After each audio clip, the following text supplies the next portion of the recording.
अस्सलामुअलैकुम। आज के इस लेक्चर के अंदर हमने चैप्टर नंबर 1 ऑपरेटिंग सिस्टम साख्त और ख़िदमात, ये है यूनिट नंबर 1। इसकी एक्सरसाइज को स्टार्ट करना है। तो एक्सरसाइज शुरू होती है, मैं आपको पेज नंबर भी बता देती हूँ। आपने अपनी अपनी बुक्स पे इस पेज को ओपन कर लेना है, पेज 16 को। तो यहाँ पे एक्सरसाइज में सबसे पहले एमसीक्यूज़ हैं। आज हम इसके एमसीक्यूज़ करेंगे।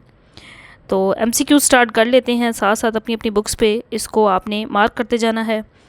पहला एमसीक्यूज़ है, मुंदरजा ज़ैल में से कौन सी चीज़ ऑपरेटिंग सिस्टम की मिसाल नहीं है। तो ये जो लियोनिक्स है और मैक ओएस है और विंडोज़ हैं, ये सारे ऑपरेटिंग सिस्टम्स हैं। तो इनमें से ऑपरेटिंग सिस्टम की जो मिसाल नहीं है वो फ़ोटोशॉप है। तो इसका जो करेक्ट ऑप्शन है ना, वो दुरुस्त ऑप्शन ये जीम वाला है।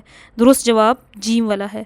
दूसरा है इसके अंदर, ये है मल्टी यूज़र्स माहौल में ओएस इस बात को यकीनी बनाता है। किस बात को यकीनी बनाता है?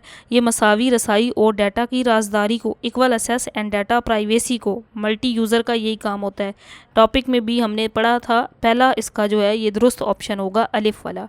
इसके बाद है नेक्स्ट, अगला है तीसरा एमसीक्यूज़, ये है विंडोज़ में यूज़र्स अकाउंट्स किस के ज़रिए बनाए जा सकते हैं। तो विंडोज़ में यूज़र्स अकाउंट जो हैं ये कंट्रोल पैनल या सेटिंग के ज़रिए बनाए जाते हैं। तो बे वाला जो है ये इसका दुरुस्त जवाब है। इसके बाद है चौथा, ओएस का बुनियादी हिस्सा जो बराह रास्त हार्डवेयर के साथ तामुल करता है। ओएस का कौन सा हिस्सा है जो बराह रास्त हार्डवेयर के साथ तामुल करता है? उसको कर्नल कहते हैं। बे वाला जो है ये इसका दुरुस्त जवाब है। इसके बाद नेक्स्ट है पांचवा, ये है ग्राफिकल शेल यूज़र को इजाज़त देता है किस चीज़ की? आइकन पर क्लिक करना और मेन्यूज़ का इस्तेमाल करने की इजाज़त देता है। तो इसके अंदर ये बे वाला जो है ये इसका दुरुस्त जवाब है।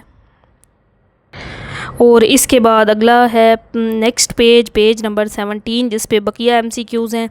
एफसीएफएस शेड्यूलिंग तरीक़ाकार में प्रोसेसर्स को सर्व किया जाता है उसी तरतीब में जिसमें वो पहुंचते हैं, यानी कि P1 पहले है, फिर P2 है, P3। तो इनकी तरतीब वही होगी, उसी आर्डर के साथ इनको प्रोसेसर को सर्व भी किया जाएगा। उसी पर पहले वर्किंग की जाएगी, दूसरा प्रोसेसर इंतज़ार करेगा। पहले P1 शुरू हुआ है तो P1 अपना काम मुकम्मल करेगा, फिर P2 होगा, फिर P3, नेक्स्ट P4, इसी तरह से होगा।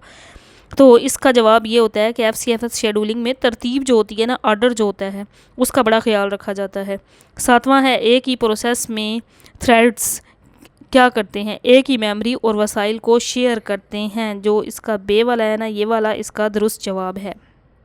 इसके बाद अगला है और आखिरी एमसीक्यूज़ नंबर 7 है, नया प्रोसेस बनाने के लिए कौन सा सिस्टम कॉल इस्तेमाल होता है। नया प्रोसेस बनाने के लिए जो सिस्टम कॉल इस्तेमाल होता है वो फोर्क होता है।